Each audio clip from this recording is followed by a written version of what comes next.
आप ओशो जैसे बोलते हैं।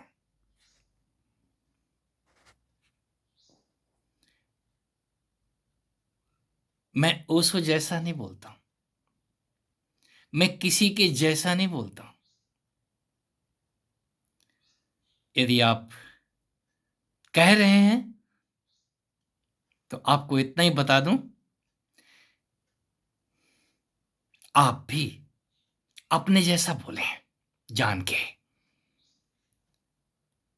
जो पहले बोल गए हैं वो हमारे पिता थे, दादा थे, परदादा थे, और जिनको हम कह सकते हैं वो हमारे पूर्वज थे, अग्रज थे।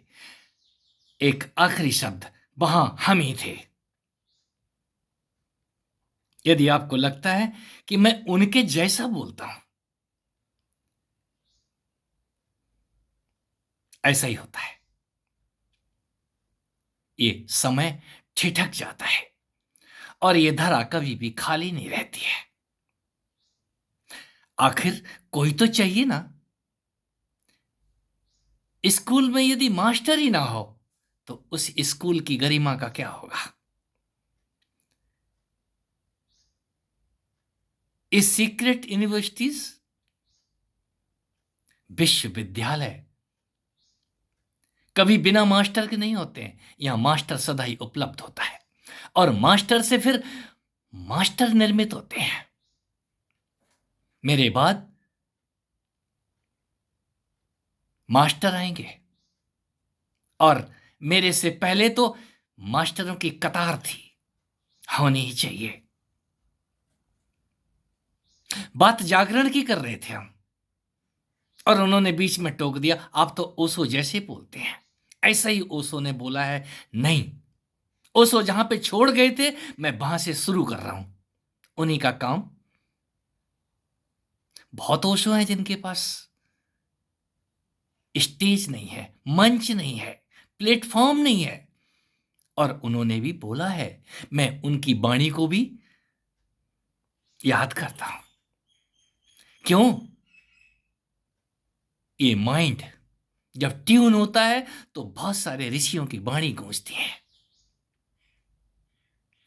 और हम कहें कि हम नहीं बोलते, बारी बारी से वही बोलते हैं।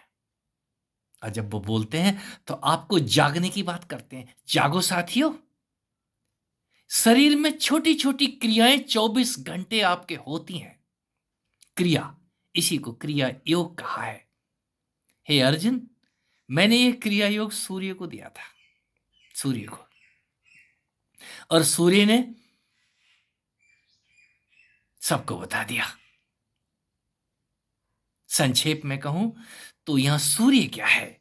वही तो आलोक है जो आपके इस तन के अंदर अंगड़ाई लेता है। आप ज्यों ही सोने से उठ रहे होते हैं तो आपके इस तन में एक हीट की वेव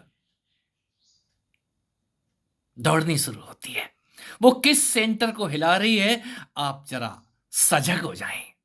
ज्यों ही आप नींद में बिस्तर पे पड़े पड़े उठने की तैयारी कर रहे होते हैं, किसी की आहट से उठ गए हैं, किसी शोर शराबे ने उठा दिया है, किसी म्यूजिक ने उठा दिया है, या किसी ने अकारण आपको गुस्सा दिला दिया है, तो देखें तो सही। इस तन के अंदर एक विशेष सेंटर एक्टिव होता है। पहले कुछ भी हो सकता है, आपका माइंड हो सकता है, आपके हाथ पैरों में कोई एक अंग हो सकता है। एकदम से पूरी बॉडी एक्टिव नहीं होती। शनय शनय, धीरे धीरे यदि आप पड़े पड़े देखते रहे, ये बड़ा ही रहस्यपूर्ण है, बड़ा ही आनंददायक है। जब हम जाग रहे होते हैं तो जागने का मजा लेते हैं, और जो जाग जाते हैं,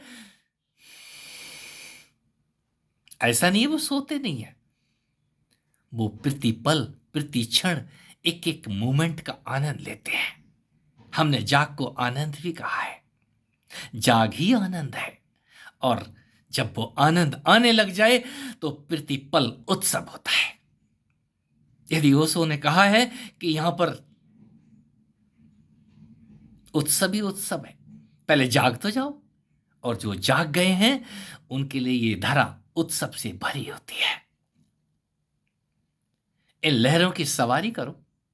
यदि गुस्सा आ रहा है तो गुस्से पे आरूढ़ हो जाओ, चढ़ जाओ थोड़ी देर को, गुस्से को खेलने दो। वो गुस्सा थोड़ी देर में अपने आप चला जाएगा, आपको पता ही तब चलेगा, अरे गुस्सा आया था वो चला भी गया। यूं ही काम भी है, काम की सवारी। आप कितना समझे हैं काम को? एक लहर भर है, एक हाई टाइड। क्रोध भी एक हाई टाइड ही है, और उस लहर के ऊपर जो सवारी करना सीख जाता है वो फिर लहर उसको चड्डू देके जाती है, आनंद देके जाती है। हम अपने पिताजी को बोलते थे हमें भी झूला खिलाओ। किस पे? वो टूटे ट्रैक्टर पे बैठ के हम उनको पकड़े रहते थे, और वो जब वो मेड़ के ऊपर कुदाने लगते थे। पिताजी की बात कर रहा हूं, मैं नहीं। क्यों? हम छोटे थे। और पिताजी किसको बोलते थे? जो हमें चड्डू खिलाता था, हम उसी को पिताजी बोलने लग जाते थे। आज भी उस चड्डू की खातिर मैं अपनी कार को ओरंबल स्ट्रिप्स पे बड़े मजे में हिचकोले लेते हुए गुजारता हूं। क्यों? मुझे वो दिन याद आते हैं, बड़ा मजा आता है। तो ये जब तन जागने लग जाता है तो मन को अपने साथ कर लेता है, उस मनमोहन के साथ हो जाता है। कंधे की सवारी, इसके ऊपर चढ़ तो जाओ, इस तन के आप जरा कंधे पे बैठ जाओ। राम लक्ष्मण नहीं हो सके तो कहीं जो आपका नाम है भाई बन जाओ। इस तन की सवारी करो। इस तन पे सवार होने के बाद आपको एहसास होगा आप तन नहीं है, तन पे सवार है। कोई तन की सवारी जब करता है उस मस्ती की पाठशाला में गोते लगाता है। ये गोते आपको जगाते हैं, और जब आप जाग जाते हैं तो आनंद उस वाटिका का नाम है जिसमें आप रास करते हैं अकेले। किसी दूसरे की जरूरत नहीं है। आप अपने साथ होके तो देखो, और जो भी अपने साथ हो जाते हैं वो उस अनंत की यात्रा पे निकलते हैं। मेरा एक प्रिय नाम है तो वो स्त्री शरीर से। यदि किसी ने लेखा को बोलते हुए, योगिनी लेखा को, मां लेखा को बोलते हुए सुना है, एक साथ हंसोगे और एक साथ रोगे। कारण क्या है? वो सहज योगिनी, उसको कुछ भी नहीं करना पड़ा, सब कुछ रेडीमेड मिला। और एक लेखा नहीं है, यहां लेखाओं की कतार है। यहां राजपाल जैसे उस कतार के हिस्से हैं। मैं नाम क्यों लेता हूं? गदगद होता हूं। क्यों? ये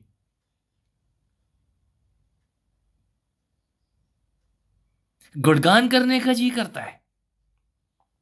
जब वाटिका में फूल खिले हों तो फूलों का नाम लेने में कोई भी माली सकुचाता नहीं है, खुशी से नाम का इजहार करता है।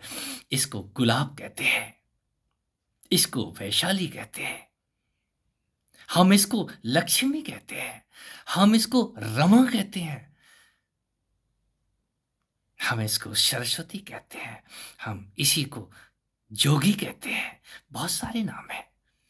कई तो ऐसे सिंह हैं जिनके आगे मुझे राम लगाना पड़ता है। ये उस बगिया के खिले हुए फूल हैं, और एक नहीं है, ये कतार बहुत लंबी है। और यूं ही ये यात्रा चलती रहे। यारो, ये सब मिलके मुझे जिंदा कर देते हैं, मुझे माली बना देते हैं।